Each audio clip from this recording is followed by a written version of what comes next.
दोस्तों, आज की वीडियो में बात करेंगे गणित के महत्वपूर्ण प्रश्नों की, उन प्रश्नों की बात करेंगे जो बार बार परीक्षाओं में पूछे जाते हैं। तो चलिए स्टार्ट करते हैं दोस्तों। पहला प्रश्न है आपका, एक घड़ी को बेचने पर विक्रेता 5% छूट देता है। कितने परसेंट की छूट देता है दोस्तों? 5% की छूट देता है। यदि वह 7% छूट देता है, पहले परसेंट में 5 की छूट दे रहा था, अब कितने की छूट देगा? 7% की छूट देगा। तो देखिए, एक बात आपको अच्छे से मालूम है कि कोई भी दुकानदार 5 की छूट दे रहा है तो उसे पैसा ज़्यादा मिलेगा, अगर वो छूट ज़्यादा कर देगा तो पैसा उसे कम मिलेगा। ये बात आप जानते हैं, ठीक है। तो देखिए, 5 से छूट दे दी 7 की, तो 2% की छूट ज़्यादा दे दी। जब छूट ज़्यादा दे दी तो पैसा कम मिलेगा। कितना पैसा कम मिल रहा है उसे? 15 रुपये कम मिलता है। कितना? 15 रुपये कम कमाएगा, 15 रुपये। तो 2% की वैल्यू कितनी होगी? 15 रुपये हो गई कि नहीं होगी? तो आपसे प्रश्न में क्या पूछ रहा है उसे देखिए, घड़ी का अंकित मूल्य कितना है, ये पूछ रहा है। घड़ी का अंकित मूल्य मतलब 100% का मान। जब 2% बराबर 15 रुपये, तो यहां पर आपको 100% का मान निकालना है। 100% बराबर कितना हो जाएगा? क्लियर हुई दोस्तों बात? 100% बराबर यहां पर कितना हो जाएगा? तो देखिए, यहां पर 15, ठीक है, ये 2 कहाँ जाएगा? यहाँ डिवाइड में, और 100 के लिए आप 100 से मल्टीप्लाई कर देंगे, ठीक है। अब मैं 2 से कटाऊंगा 100 को, ये कटेगा 50 बार में। 15 25 कितना हो जाएगा? 75, और एक ही जीरो 750। 750 आपके बी ऑप्शन में दे रखा है, ये आपके क्वेश्चन का सही आंसर आ जाएगा। उम्मीद करता हूं सभी की समझ में प्रश्न बहुत ही अच्छे तरीके से आ गया होगा। किसी को भी प्रश्न में कोई भी डाउट यहां पर नहीं होना चाहिए, ठीक है। अब आपके दिमाग में एक बात आ रही होगी कि सर आपने सवाल को गलत कर दिया। आप यही तो कहेंगे कि सर आपने सवाल को क्या कर दिया? गलत कर दिया। कैसे कर दिया? आप बोलेंगे सर जब 2% बराबर 15 है तो 100% बराबर कितना होगा? 100 का मल्टीप्लाई 15 से कर देंगे तो 1500 नहीं हो जाएगा? क्लियर हुई बात? इतना तो सबकी समझ में आ गया। लेकिन ऐसा नहीं है। देखिए, जब 2% की वैल्यू आपकी कितनी है? 15, तो 1% की वैल्यू कितनी हो जाएगी? इसकी आधी हो जाएगी कि नहीं? तो 15 का आधा करेंगे कितना हो जाएगा? 7.5, मतलब 7.5। जब 1% की वैल्यू 7.5 आएगी, तब 100% की वैल्यू कितनी आएगी? 7.5 से आप मल्टीप्लाई करेंगे। जब 7.5 से मल्टीप्लाई करेंगे तो 1500 नहीं आएगा, 750 ही तो आएगा। इसलिए अपने दिमाग को थोड़ा तेज रखिए दोस्तों, और सही से कैलकुलेशन करिए, ठीक है। सवाल आप खुद गलत कर देंगे, ये ध्यान रखिएगा। तो गलत सवाल नहीं करना, ठीक है दोस्तों। कंफ्यूजन क्लियर हो गया? अब देखेंगे अगला प्रश्न। अगला प्रश्न है, एक कार्य को 15 पुरुष 20 दिनों में पूरा कर सकते हैं, जबकि उस कार्य को 24 महिलाएं 20 दिनों में पूरा करती हैं। 10 पुरुष और 8 महिलाएं उस कार्य को कितने दिनों में पूरा करेंगे? देखिए, अगर 15 मेल, पुरुष का मतलब मेल, 15 मेल किसी काम को करते हैं, तब भी काम कितने दिन में होता है? 20 दिन में होता है। इतनी बात दोस्तों क्लियर है। अगर 24 महिलाएं कार्य को करेंगी तब भी काम 20 दिन में होगा। 24 वुमेन कार्य को करेंगी तब भी काम कितने दिन में होता है? 20 दिन में। तो ये बराबर होगा आपस में।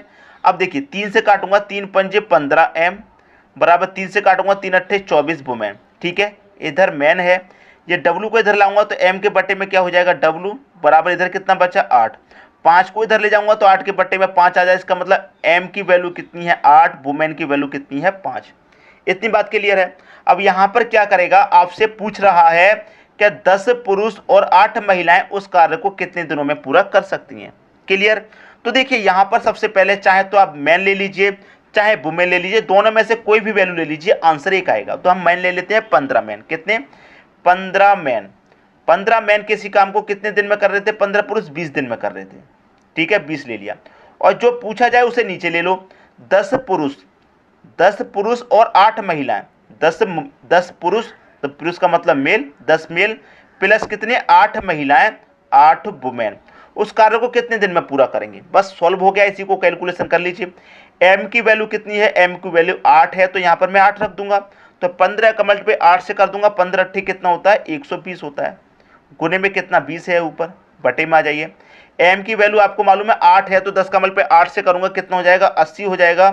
प्लस डब्लू की वैल्यू कितनी है? डब्लू की वैल्यू 5 है, तो यहाँ पर डब्लू की जगह में 5, 8 25 कितना हो जाएगा? 40 हो जाएगा, ठीक है। सॉल्व कीजिए। 120 गुने 20 ऊपर है, बटे में कितना आ जाएगा? 80, और 40 को जोड़ेंगे 120 आ जाएगा। 120 से 120 कट जाएगा, बचेगा क्या आपके पास? 20 बचेगा। तो कितने दिन में पूरा करेंगे? 20 दिन में पूरा करेंगे। ये आपके प्रश्न का सही आंसर आ गया, 20, ठीक है। अगर आप यहाँ पर 15 मैन की जगह पर 24 वुमेन लेकर भी करते, क्योंकि कोई 24 वुमेन भी 20 दिन में काम कर रही है, तो यहाँ पर अगर आप 24 वुमेन इंटू 20 करके करेंगे तब भी प्रश्न यही आएगा, आंसर यही आएगा फिर भी। ठीक है दोस्तों, तो मैं उम्मीद करता हूं कि सबकी समझ में प्रश्न अच्छे तरीके से आ गया होगा, किसी को भी कोई डाउट नहीं होगा। अब देखेंगे अगला प्रश्न। अगला प्रश्न है, यदि 2 अंकों का योग 9 है तथा दहाई के अंक से इकाई के अंक का अंतर 1 है तो अंकों वाली यह संख्या ज्ञात कीजिए। ठीक है, यदि 2 अंकों का योग कितना है 9, तो हम पहला ऑप्शन लेंगे। पहला ऑप्शन लेंगे तो आपको क्या दे रखा है 4 और 5, तो 4 और 5 का योग कितना है 9 है। योग आपका 9 हो गया, तो मैंने यहाँ पर कंडीशन सेटिस्फाई है पहली, 4 और 5 का योग 9 है। फिर कह रहा है कि दहाई के अंक से इकाई के अंक का अंतर 1 होना चाहिए। दहाई का अंक कितना है 4, इकाई का अंक कितना है 5, दोनों का मैं अंतर करूंगा तो 4 कम है 5 ज़्यादा है, तो माइनस का 1 आएगा। यहाँ पर कितना आना चाहिए अंतर, प्लस का 1, तो ये पहला ऑप्शन तो गलत हो गया।